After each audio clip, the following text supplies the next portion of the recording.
Hi again. In this video I'm going to assemble the BRX02 transmission. For those who don't know, the BRX02 kit comes with an unassembled transmission case. So to help you build yours, I'm going to do a step-by-step video on how to assemble it. As you can see, these are the parts for the transmission case. I have sorted them out in assembly order to make assembly as easy and smooth as possible. So I will be starting from the left and working my way all the way to the right. As regarding tools, you will only need two drivers, hex drivers, a 1.5 and a 2mm.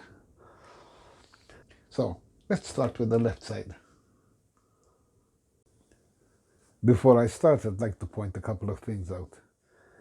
One is that I will not be using any grease to assemble this transmission case. I will be doing that later off camera. And the second one is that if you want the assembly order, you will find it on the manual in chapter 4, pages 1, 2, 3, and 4. For identification purposes, there are two different shafts. One is longer than the other. The short one would be on the input shaft, and the long one is the output one, obviously. You can tell them apart besides the length. One has a hole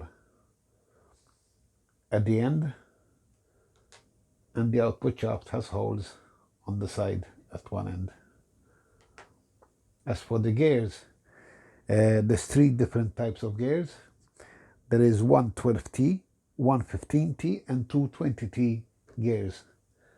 On the manual, they are very well explained on which shaft which gear goes. But I'm going to explain to you that on this shaft, you have a 12 and a 20T gear. On the second one, you have a 15T gear. And on the third one, you have a 20T gear. Again, they are very well explained on the manual. I mean, you can't go wrong with that. So now I'm going to start assembling the input shaft. So I'm going to start here with this gear, place the shaft through it, then the gear, and I like the way how tight and perfect these gears fit around this shaft. There's no slack there, nothing, which makes good for crawling. Then we have the spacers. The spacers are labeled which spacer goes where, but you can also go by feel. In this case, I followed the manual. Then we have the smaller gear again. Once again, it's a tight fit and there's no play at all on this one.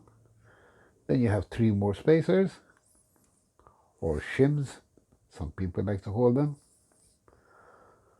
1, 2, get in there,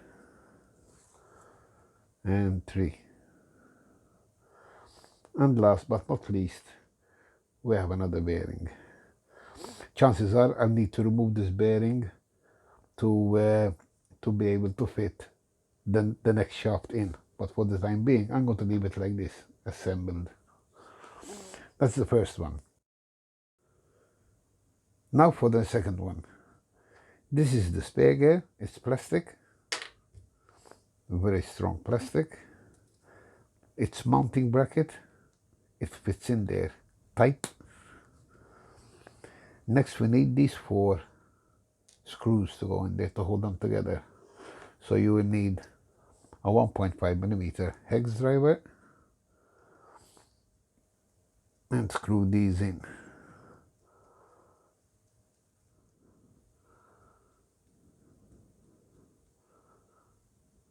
Okay.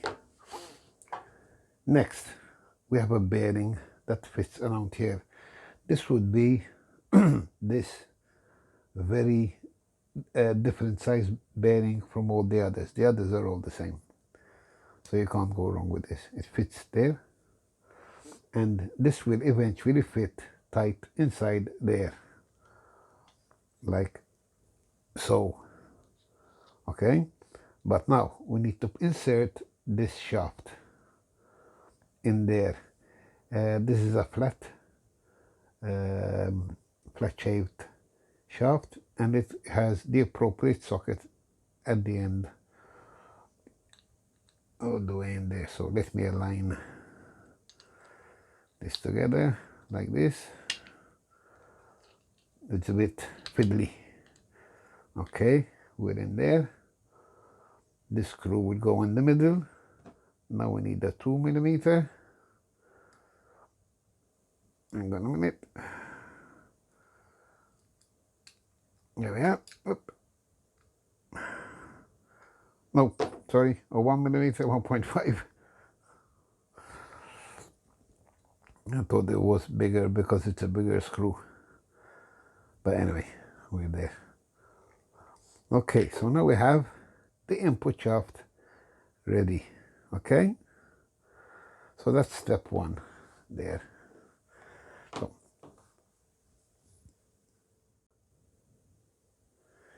the next step is to assemble this row here. So I'm going to take this gear, the 2-speed selector. I'm going to set the bearing, but this time I'm going to place this in there. Now, remember I said the bearing might need to come off? This is why, because it gets in the way. So I'll remove this bearing, and be careful that, especially if you have grease on there, that the spacers will come out with the bearing you just pulled out. So I'm going to place this in here now, there, and as you can see, now the gear went in easy, and we can put the bearing back in. The next one will be that small gear there, followed by these spacers, 1 and 2, going on together in my case. There, both there, yes, and the last bearing there. Now, you see this bush here? You will need to assemble this. There's a butterfly clip there, and the butterfly clip on the other side. So when you assemble this, put the protruding part of this little shaft here. After you fed the fork in its place, place it over there, because this will travel up and down, and it will need to sit there. Okay, so that's that part of the transmission ready. We have reached the final row of parts here. I'm going to start with picking up the shaft and inserting these two bearings over the longer end. This is the part where your drive shaft will connect to your gearbox. So this will be outside. So on the other side, we have this funny looking part here, okay, which if we look underneath, there's a D shape, and there is a D shape, male D shape here. So you place this over the male part, and oops, and it will fit in place there. Okay, the next step is to place this, the gear in here, followed by the spacer, and of course at the end a bearing. Now the bearing will fit inside this funny looking piece here. I don't have a name for it, so I thought I'd call it funny looking. And as you can see, the gearbox or transmission case, call it what you want, depending what part of the world you're in. It's working. Now, this little bush here, it keeps falling out of my case. Oops, out of my cover here. So I placed it in there to make sure I don't lose it. And once I put all this in here and align the shafts properly, there, it will fit in place. And then I just hold it with my hand and turn. I have 2 speed. This is low. And hang on a minute. And that's neutral. Wait a minute. So it goes into place. It's slippery. And this would, hang on. And that would be high. But at the moment it's all unscrewed. So I'm going to close the case securely. Although when I finish this video, I'm going to take the whole thing apart again to grease it up.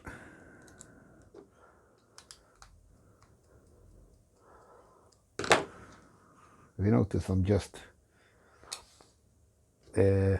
screwing these in gently, no force at the end, just to make sure that it's closed evenly. Hang on a minute. And here. And here for the time being. Okay. So this is low, I believe. No, this is low. And here we have it. The transmission. It's not all that difficult. If you follow the instructions, it's pretty simple. Maybe my video will help some people. I believe this is exactly the same gearbox we have on the BRX01. I have yet to confirm that myself because I haven't checked. But I believe it is. So, anyway, it's there. Hope this helps. If you have any questions, please ask.